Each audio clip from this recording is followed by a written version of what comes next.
The new American flying Deathship, the AH-64E, is pretty great, and with the Deathship reopening, it had some new features added, including some more countermeasures, but the biggest thing to me was the addition of 8 additional JAGM air-to-ground missiles, bringing the total from 8 to 16, a move that I honestly did not expect Gaijin to make. I thought that they were going to keep these aircraft limited to 8, especially with the new JAGM and the Elmer being much better than the Spike ER and Pars 3.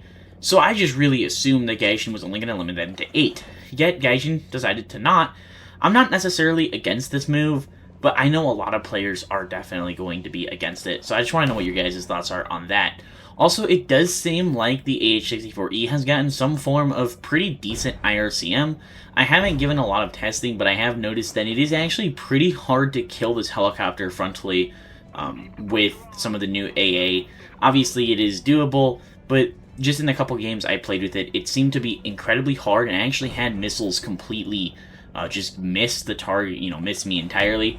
Obviously, I'm not going to go into too much depth on it because I'm not 100% aware on it, and I also do want to wait and see how it is played on the live server before I make any sort of, in-depth video on how it works. But it does seem like we are at the final product of what the AH-64E is going to be, and I want players to be aware that this new helicopter is by far going to be very, very capable. It is either going to be the best or second best helicopter in the game, and honestly, it should scare a lot of ground players because aside from aircraft and very skilled SPAA, there will not be a lot of counter to this aircraft because you can just sit at incredibly long ranges and send in now 16 JAGM air-to-ground missiles, which honestly is why I did think Gaijin should have limited it to 8. They decided not to.